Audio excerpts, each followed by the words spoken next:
Hey, what's up traders, this is Dave FX Hunter, and in this video I will show you another two concepts which are included in the ICT template indicator.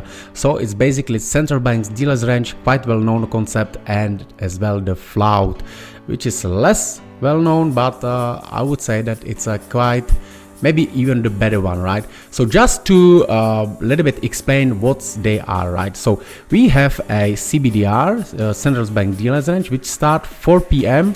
and ends at the 8 p.m. New York time, right?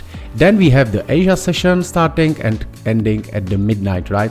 And then if you put both of these together, that's a Flout, right? So just to show you in the template, we got the CBDR, which is this range, central bank dealers range.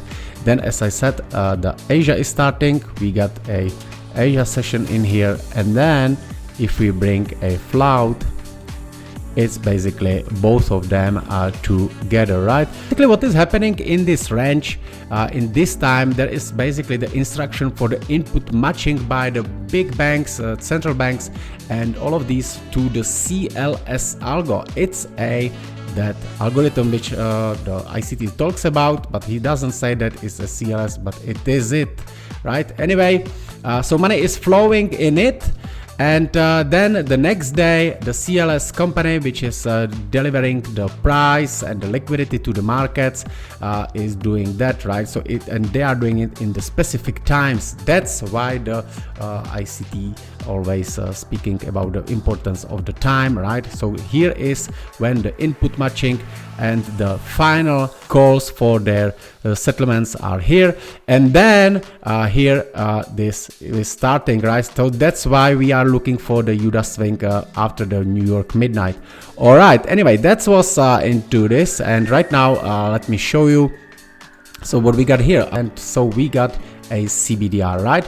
So basically central banks dealers range, right? So based on this, what is happening in this range, and in these and in this, we should be able to predict kind of a low of the day, right? So we can see here that it has reacted on CBDR 6, but the basics is what ICT teaches is basically that we should not enter the trade.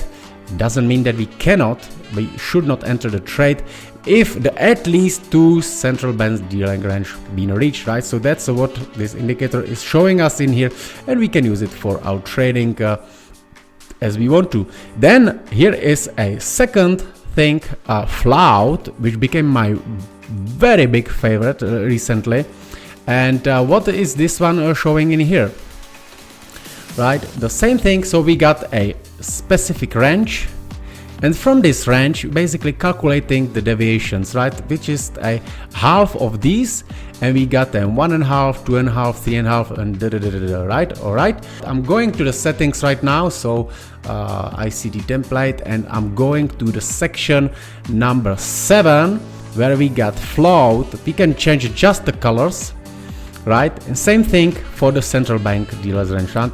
We can change the design here, and then we got a look back, levels, and maximum time frames, which is actually as well for the Flout, right? So whatever we set in the central banks with the look back and the levels will be same for the Flout, right?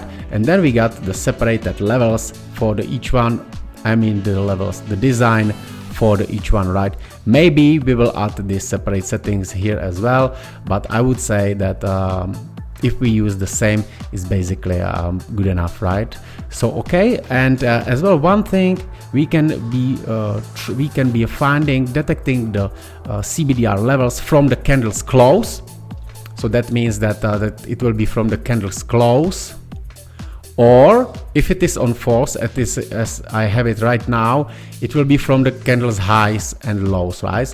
In the end, it will give a little bit different levels. I don't say that ones are better than other ones. This was basically coded on the requests.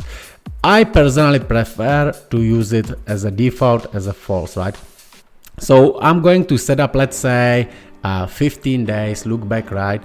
And let's say we can set up 6 levels. 6 levels is fine. It's mostly where it's where it is going like that. Okay, so right now we have this Flout in here, we have this look back, those many days as we have set up, right? And we can look something. Flout is mostly reacting between 2.5 and 3 levels, right? So we have the range, 2.5, 3 level standard deviation, right? And I will show you right now, just on the few, I will just go few days back, and I will show you that it's not just a cherry picking on this last one, right? So let's look here. We have the low, 2.5, right? Beautiful reaction in here. Then 2, right?